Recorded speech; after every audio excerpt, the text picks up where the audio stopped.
Olá, querido professor, amigo que nos assiste. É um prazer estar com você. Espero que você esteja bem, que a graça de Deus seja abundante na sua vida.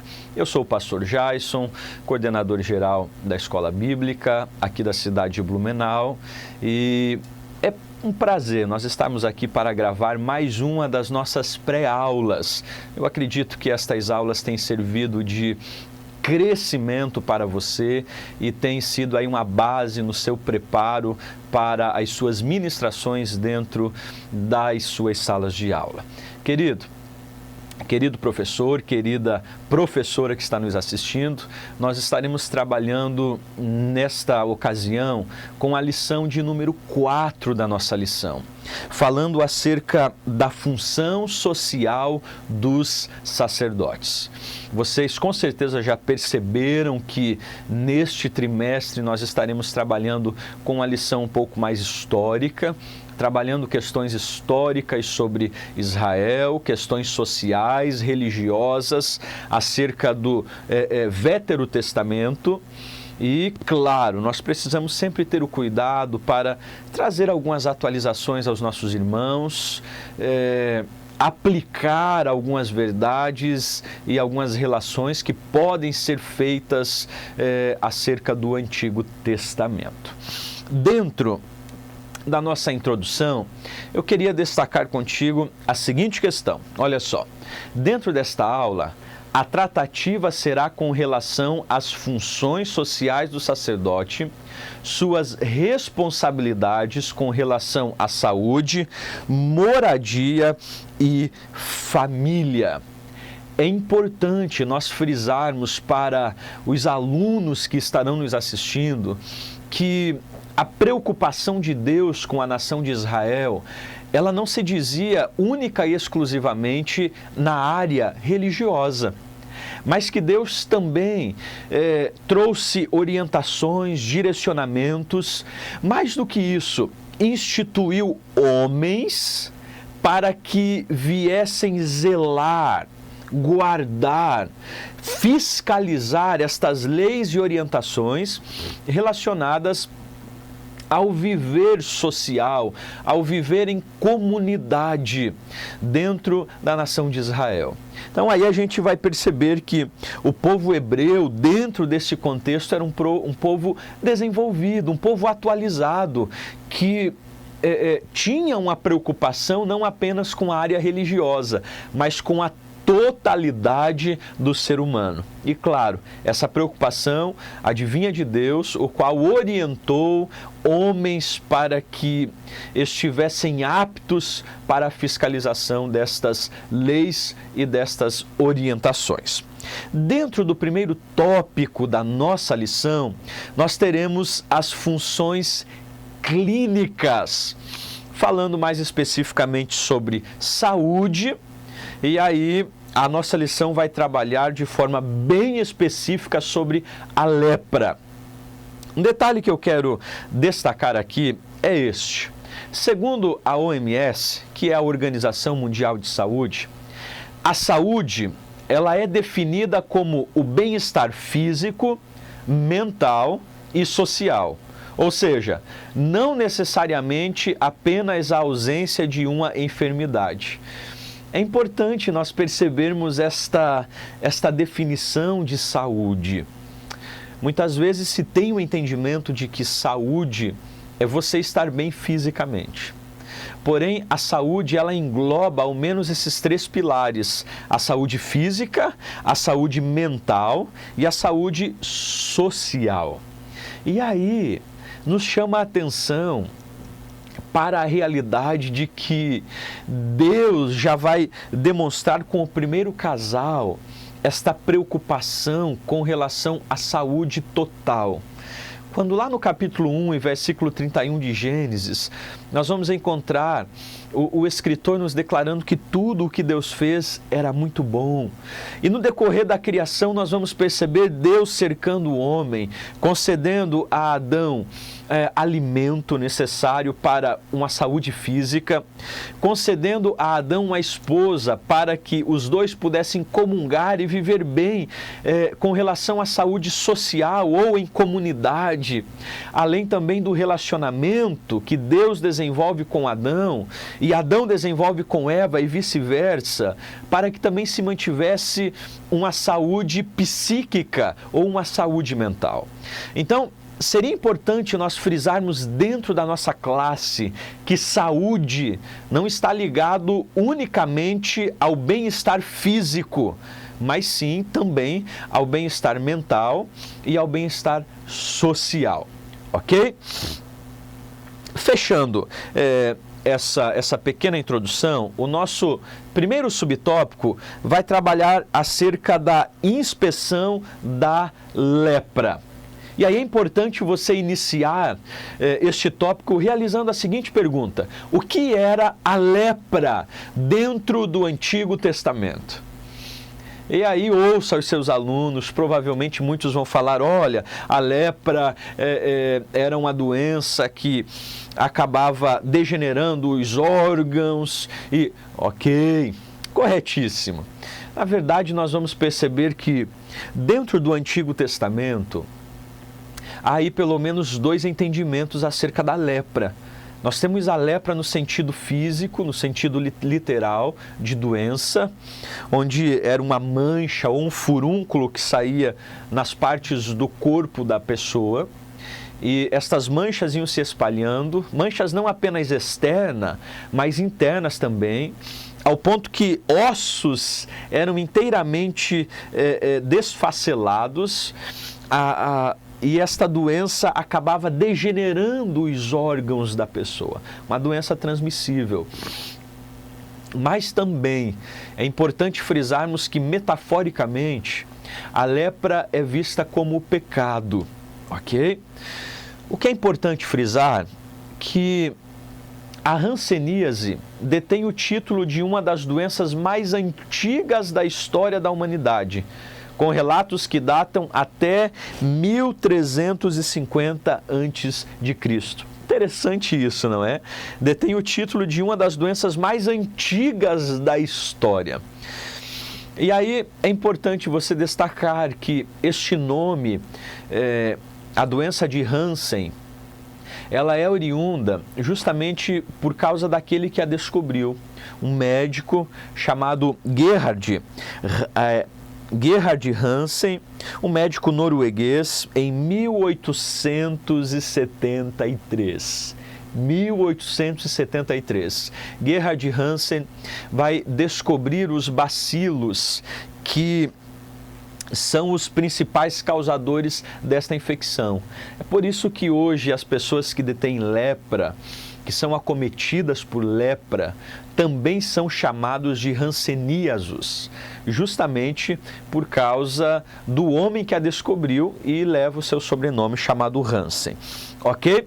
É importante nós frisarmos que a inspeção da lepra, ela se dava por meio dos sacerdotes. E aí no subtópico 2 você pode frisar melhor essa questão. A inspeção clínica. Quando é realizado uma análise em Levíticos 13, capítulo 1 ao 37, percebe-se as orientações e ações que os sacerdotes deveriam ter diante daqueles que estavam com lepra ou eram suspeitos. É importante nós percebermos que os sacerdotes, quando realizavam estas inspeções, era justamente para detectar se era lepra e qual o tipo da lepra que esta pessoa possuía. Alguns comentaristas e historiadores vão pontuar ao menos dois tipos de lepras que eram existentes dentro do período do Antigo Testamento. Nós temos primeiro a lepra matoso, que era a lepra que atingia um grau muito intenso nas pessoas. Também era considerada a lepra grave. Era justamente esta lepra que se espalhava rapidamente pelo corpo da pessoa. Os seus membros começavam a se degenerar, ao ponto que alguns ossos eram consumidos e sumiam daquela pessoa. Quando alguém era detectado com esse tipo de lepra, logo ele era isolado da comunidade para morrer a sós. Havia o segundo tipo de lepra, que também era conhecida como a tuberculose. Esta lepra, ela não era grave como a lepra matoso. A tuberculose, ela não se espalhava pelo corpo todo, e durante um longo período de isolamento ou período da quarentena, a pessoa podia se restabelecer e voltar ao convívio social. O que é importante você frisar na classe é que o isolamento do leproso tinha um objetivo claro: evitar uma epidemia no povo ou no meio daquela nação. Imagine, sem um hospital, sem médicos para tratarem, sem antibióticos ou qualquer outro medicamento que pudesse evitar a proliferação daquela doença, e esta pessoa com uma doença que é transmissível através das secreções, dentro de pouco tempo, esta nação poderia ser dizimada através de uma epidemia. Então era justamente uma das funções do sacerdote isolar o leproso, para que outros não fossem contaminados, ok? Este é o nosso segundo subtópico. O terceiro subtópico vai falar sobre a limitação do sacerdote. Que limitação era essa? E aí aqui é importante nós trabalharmos com a igreja esta verdade de que o sacerdote ele trabalhava apenas na fiscalização, na inspeção. Porém, ele não possuía capacidade alguma de intervir. Ele não possuía capacidade alguma de gerar cura para aquele doente, para aquele leproso. Se alguém fosse detectado com lepra, ou esta pessoa sofreria uma intervenção divina para a sua restauração, ou ela seria isolada da comunidade para viver a sós. O que hoje já é algo totalmente diferente. Hoje nós temos, por exemplo, o uso de antibióticos que são realizados no combate à lepra. E olha que dado interessante, o Brasil é o país com maior número de casos de hanseníase na América Latina, com o valor estimado de mais de 33 mil doentes apenas no ano de 2011, de acordo com o site Minuto Saúde. Então, apenas um dado aí que seria importante você trabalhar na sua classe. Dentro daquele período era direcionado estas orientações aos sacerdotes, porém se hoje alguém for acometido da doença de Hansen, ela pode ser tratada, estar em comunidade e chegar a um resultado positivo. Fechando esse primeiro tópico, nós vamos então para o segundo tópico. Lembrando, é apenas uma pré-aula, ok? São dicas para que você trabalhe dentro da sua classe. Funções sanitaristas. E aí, claro, a função sanitarista do sacerdote. Pergunte dentro da sua classe o que é um sanitarista. Ou talvez outros conheçam como higienista.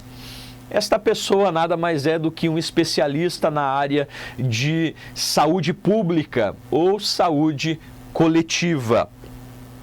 Segue a seguinte definição. Em outras palavras, o sanitarismo, também conhecido como higienismo, tem como objetivo promover a saúde pública. Sua atuação é mais preventiva do que curativa. E é importante que o sacerdote aqui, ele vai ser colocado como alguém responsável pela saúde social da nação. Então eles agiam, os sacerdotes agiam como sanitaristas, aqueles que trabalhariam na elaboração e na fiscalização destas leis, para que a saúde fosse mantida dentro daquela comunidade. E aí nós vamos perceber o seguinte: a lepra na casa. O que se fazer quando a lepra acometesse uma casa? Hoje nós conhecemos que esta lepra do Antigo Testamento, nos nossos dias, é conhecida como mofo. E quantos de nós lutamos diariamente contra o mofo dentro da casa, do apartamento, principalmente em locais onde prevalece a umidade, não é?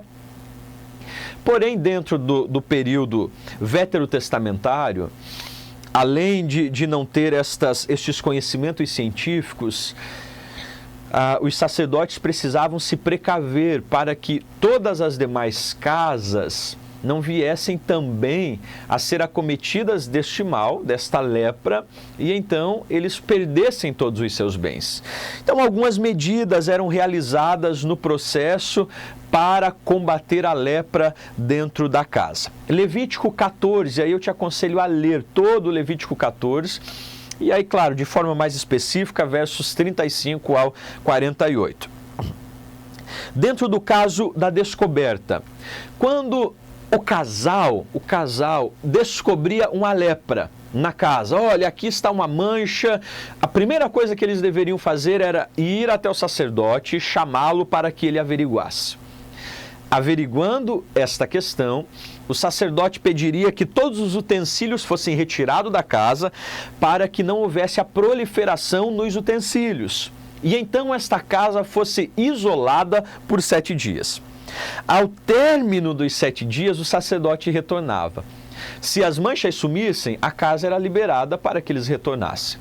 Porém, caso as manchas não sumissem, aí nós observamos que os sacerdotes orientavam que as pedras que estavam manchadas fossem removidas, fossem lançadas fora da cidade e colocada a fogo, e novas pedras fossem colocadas ali. Fosse raspado, retirado todo o betume que havia em volta para que a lepra ali não continuasse. Ok? Fazendo isto, após todo esse processo, se o mofo voltasse naquela casa, então os sacerdotes ordenavam, está ali versículo 43 ao 47, que aquela casa toda fosse derrubada e as pedras fossem levadas para fora da cidade para se evitar uma epidemia. Agora, se após o processo de limpeza o mofo não voltasse, então aquela família estava liberada para retornar à sua casa e morar normalmente. Esta era a atitude com relação à lepra na casa. Com relação à lepra nas vestes, aí nós vamos perceber que o processo ele é muito semelhante. A pessoa descobriu aquela mancha na sua roupa, certo? Na sua blusa de couro, levava até o sacerdote. O sacerdote examinava e deixava por 7 dias isolado. Se após os 7 dias as manchas continuassem ou houvessem se proliferado, então aquela roupa era queimada. Caso a mancha não se proliferasse e ficasse uma cor branca, então eles mandariam lavar e isolar por mais 7 dias.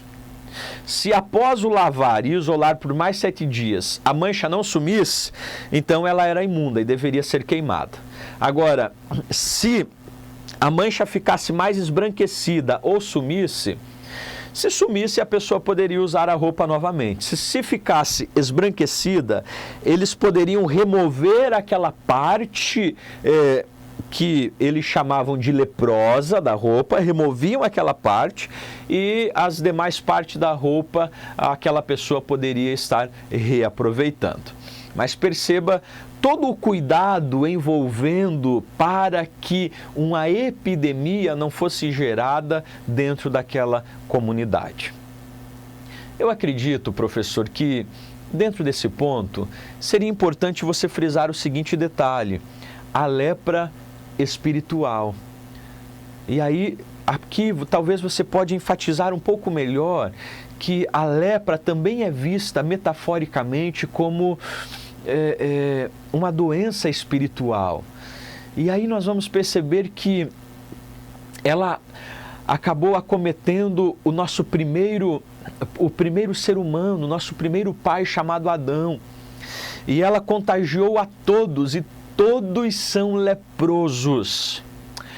E o único método, o único remédio ou o único antídoto para a lepra é o sacrifício de Cristo Jesus.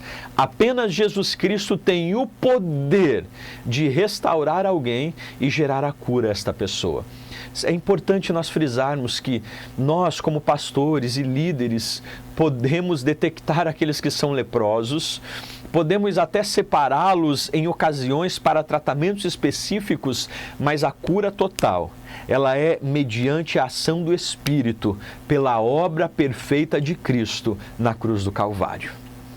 Fechando esse nosso segundo tópico, nós vamos para o terceiro tópico da nossa lição, falando sobre as funções jurídicas. Olha só que importante você chamar a atenção dos seus alunos para esta questão. Os sacerdotes, eles não ficavam apenas responsáveis pelas questões religiosas, adoração, liturgia, mas os sacerdotes também eram responsáveis pelas questões juristas, pelas questões de saúde da sua comunidade, as questões sociais e culturais da sua comunidade eram de responsabilidade dos sacerdotes. E aí eu destaco a seguinte questão: no Brasil, a Constituição Federal, instituída em 1988, previu o princípio da igualdade ou da isomia, isonomia, que é a igualdade para todos, que foi expressa no artigo 5º. Todos são iguais perante a lei, sem distinção de qualquer natureza, garantindo-se aos brasileiros e aos estrangeiros residentes no país a inviolabilidade do direito à vida, à liberdade, à igualdade, à segurança e à propriedade. Claro, sabemos que esta frase e este artigo que está na nossa Constituição, ele é bonito demais, porém na prática nós não temos esta vivência. E a falha reside justamente na fiscalização, na cobrança e na implantação destas leis. É por isso que quando nós olhamos para o Antigo Testamento, nós vamos perceber Deus concedendo as orientações, mas também instituindo homens que fossem fiéis, que fossem sinceros e leais, para que fiscalizassem e fossem comprometidos com o cumprimento destas leis. Um dos grandes problemas da nossa nação talvez não seja tanto com relação às leis, mas com relação àqueles que aplicam estas leis. Aqui esteja o nosso grande problema. Olha só, nós vamos perceber o seguinte dentro desse primeiro tópico: proteção da família. E aí, aqui há uma série de enredos que eu vou colocar a vocês, e de áreas que o sacerdote estava responsável no cuidado, no zelo, na orientação e na implantação da lei. Por exemplo, sacrifício infantil. O povo de Israel chega em uma comunidade e chegaria em uma localidade onde as demais nações costumeiramente ofereciam os seus filhos em sacrifícios de fogo a Moloque. E aí Deus vai orientar aos israelitas para que não oferecessem sacrifícios dos seus filhos ou não oferecessem sacrifícios humanos. Deus proíbe esta prática no meio do seu povo. Quem deveria fiscalizar isto? Os sacerdotes. Nós vamos perceber que as relações incestuosas nada mais eram e nada mais são do que relações de pessoas que são parentes consanguíneos, ok? E uma das principais finalidades para evitar estas relações dizia-se justamente as consequências que isso acabaria ocorrendo, dentre elas os filhos com alta probabilidade de nascerem defeituosos.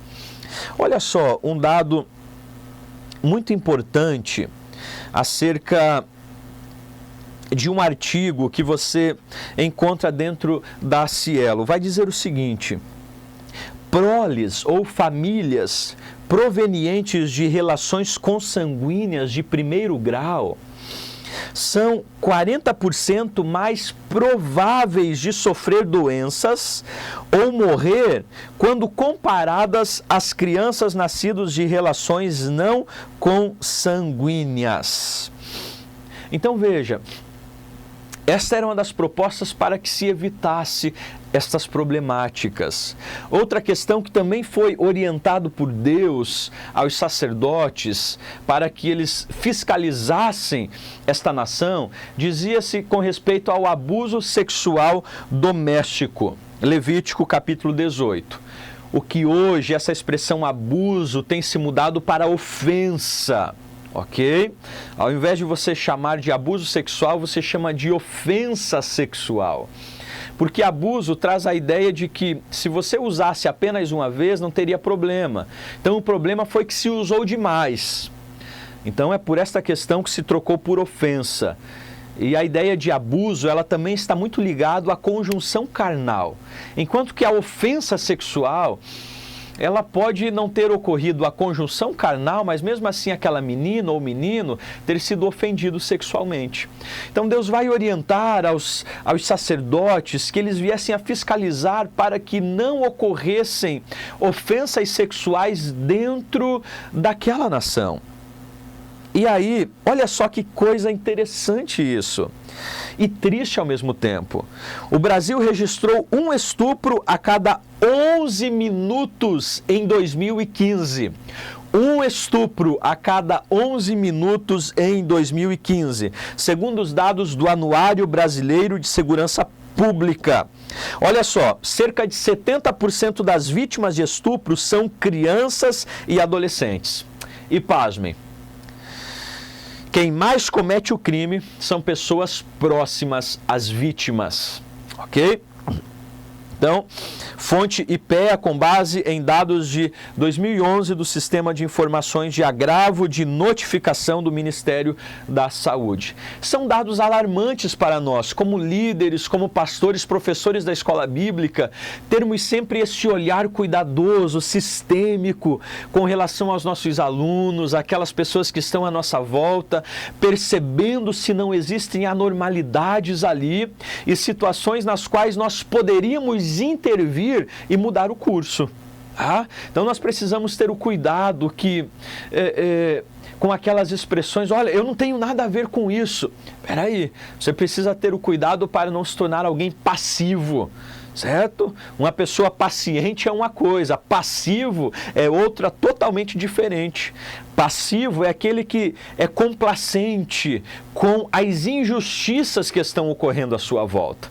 Nós não podemos ser passivos. Outro detalhe que Deus vai proibir é justamente a exposição das filhas à prostituição. Uma prática também comum dentro do Velho Testamento, onde os pais, quando estavam endividados, uma forma simples de liquidarem as suas dívidas eram alugando as suas filhas para as relações sexuais cultuais. Então estas mulheres ficavam nos templos, ali tinham relações sexuais, recebiam para isso e assim os pais conseguiam quitar as suas dívidas. Deus vai expressamente proibir estas ações e declarar sérias consequências para aqueles que cometessem tais ações. E para fecharmos este ciclo, nós temos também as proibições de ações homoafetivas ou homossexuais e bestialidade. Ou seja, as ações de pessoas do mesmo sexo e de pessoas com animais.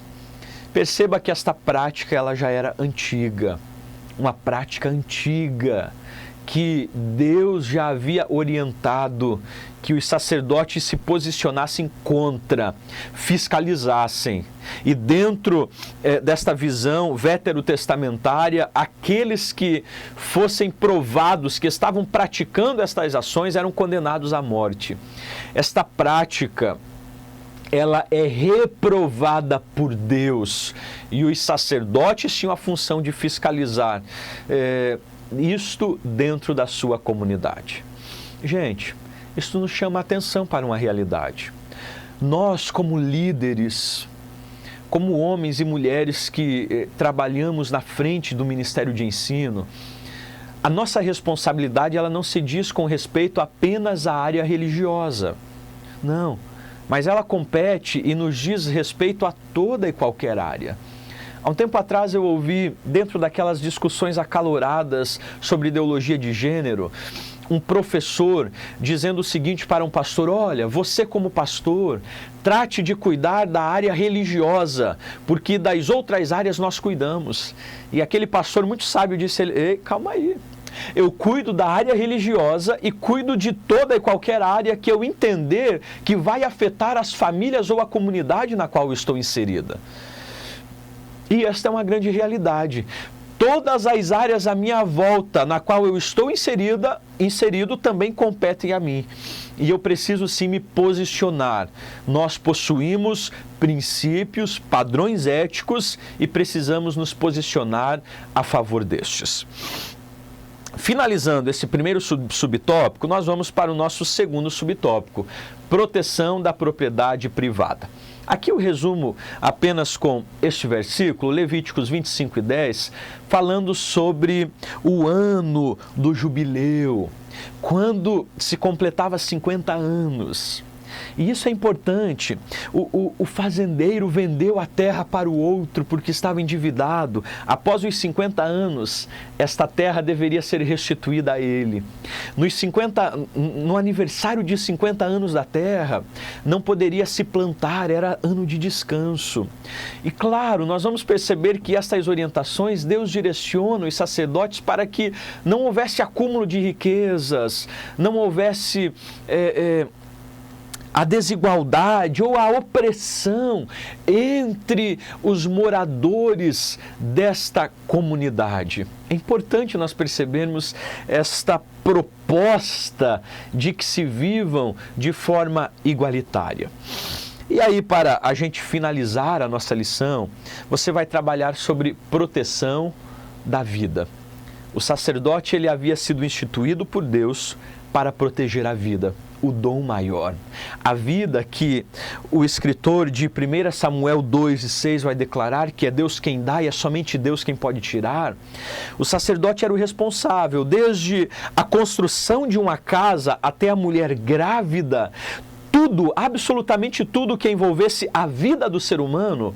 Então o sacerdote era o responsável pela fiscalização, orientação, direcionamento, prevenção e cuidado da vida.